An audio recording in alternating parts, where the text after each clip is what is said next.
Hello मेरे प्यारे से दोस्तों, जैसा कि हमने पिछले एपिसोड में देखा था कि शी हाउ ने ग्रेट दाओ पैलेस के अंदर अनगिनत वॉर गॉड एकेडमी के कल्टीवेटर्स को मार दिया था। इसलिए ची कुआन सीधा ही शी हाउ को वॉरियर हॉल के अंदर फेंक देता है, मगर शी हाउ वॉरियर हॉल के लॉर्ड के साथ साथ वॉरियर हॉल के अंदर मौजूद सारे डिसेबल्स को भी मौत के घाट उतार देता है।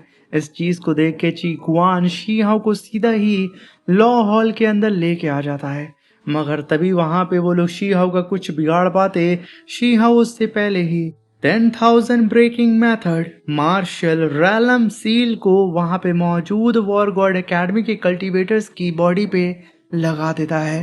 देखते ही देखते उन सारे ही कल्टीवेटर और ची कुआंग की बॉडी फट करके सीधा ही लॉ पूल के अंदर समा जाती है और वहीं पे आसमान फट पड़ता है और शी हाउ को रिसीव करने के लिए आ चुके थे ancient Buddha academy, ancient lion academy और एंशियंट कू क्लैन। ये लोग 9 हेवन से बिलोंग करते थे, जो कि इस समय फॉरेन रालम के अंदर मौजूद थे। मेरे प्यारे से दोस्तों, इस नॉवेल एक्सप्लेनेशन को स्टार्ट करने से पहले मैं आप सबको बता दूं कि अगर आप लोग अपने लिए जींस टी शर्ट लोअर कुछ भी खरीदना चाहते हैं कम दाम में, तो आप सभी लोग आपकी डिस्प्ले पे जो टैग शो कर रहा है उस पर क्लिक करके अपने लिए शॉपिंग कर सकते हैं और ये आपके लिए यकीनन एक ग्रेट डील होगी, क्योंकि सारी ही चीज़ें 300 से भी कम में आपको मिल जाएंगी। तो अब बिना देर किए मेरे प्यारे से दोस्तों, इस शानदार से एपिसोड को स्टार्ट करते हैं।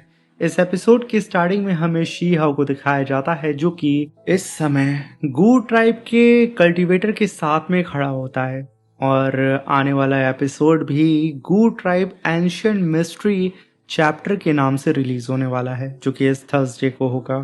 तो इस एपिसोड में यहाँ पे गू ट्राइब का कल्टीवेटर कहता है शी हाउ से, अब वक्त आ गया है शी हाउ, तुम अपना वो कर्ज चुकाओ जो तुम हमारे गू ट्राइब पर छोड़ गए थे। अब इस बात को सुन के शी हाउ भी कंफ्यूज हो जाता है कि आखिर ये शख्स बात क्या कर रहा है।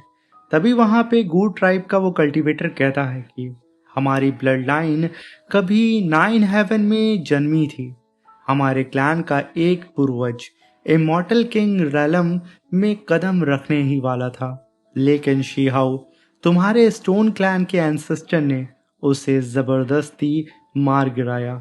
उस दिन के बाद से हमारा पूरा क्लैन इस दुनिया से यानी कि 9 हेवन से मिट गया और मजबूरन हमें 9 हेवन को छोड़ करके फॉरेन रैलम के अंदर आसरा लेना पड़ा। जो भी कुछ तुम्हारे एंसेस्टर ने हमारे साथ किया है, आज उसकी कीमत तुम्हें चुकानी पड़ेगी।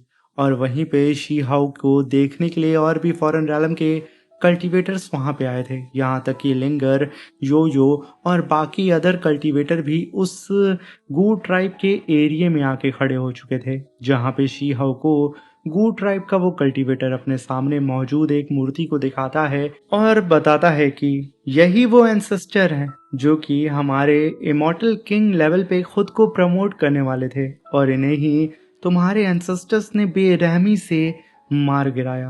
तभी अचानक एक जाइंट सी आई अपीयर होती है और वो धीरे धीरे शी हाउ को हवा में खींचने लगती है। शी हाउ को यहाँ पे समझ में नहीं आ रहा था कि आखिर उसके साथ हो क्या रहा है और वहीं पे गू ट्राइब का कल्टीवेटर कहता है कि तुम्हें तुम्हारे एंसेस्टर की गुनाहों की सजा मिल रही है।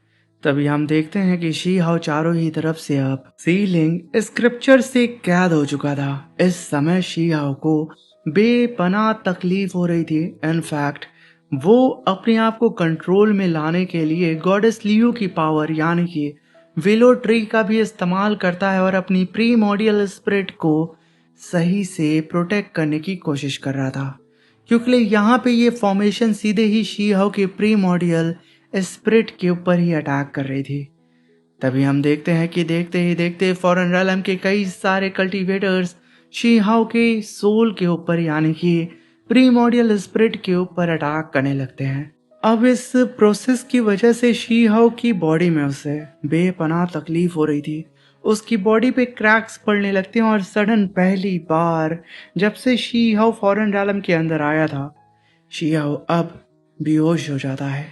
और तभी हम देखते हैं कि फॉरेन रैलम का एक पावरफुल कल्टीवेटर जो कि शायद इमॉर्टल किंग लेवल का था, वो शीहाओ को ताबूत के अंदर लेटा करके उसके ब्लड एसेंस को निकाल के उसकी जांच कर रहा होता है, और यहाँ तक कि अपनी गोल्डन चेन का इस्तेमाल करके शीहाओ के प्रीमोडियल स्पिरिट को वो निकाल करके सीधा ही शीहाओ की बॉडी से बाहर फेंक देता है।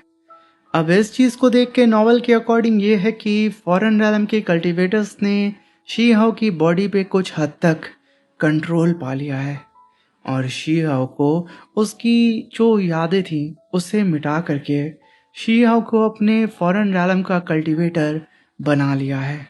मगर असली बात क्या है वो तो हमें ऑफिशियल एपिसोड में पता चलेगा, क्योंकि जैसा कि हम जानते हैं कि ऑफिशियल और नॉवेल एक्सप्लेनेशन वो दोनों ही काफ़ी डिफरेंट होती हैं। और दोस्तों, मैंने जानबूझ करके यहाँ पे बहुत कम एक्सप्लेन किया है। रीज़न ये है कि कई सारे मेरे सब्सक्राइबर हैं जो कि कंफ्यूज रहते हैं नॉवेल और ऑफिशियल एपिसोड को लेके। उनको तो नॉवेल में भी पूरी क्लिप मेरी वॉइस से मैच करती हुई चाहिए। भाई, मैं ऑफिशियल एपिसोड डिज़ाइन नहीं करता हूँ, मैं बुक को पढ़ के आपको एक्सप्लेन कर दूंगा, और अगर आप क्लिप पे ध्यान देंगे तो मजबूरन मुझे ऐसी ही वीडियो अपलोड करनी पड़ेगी।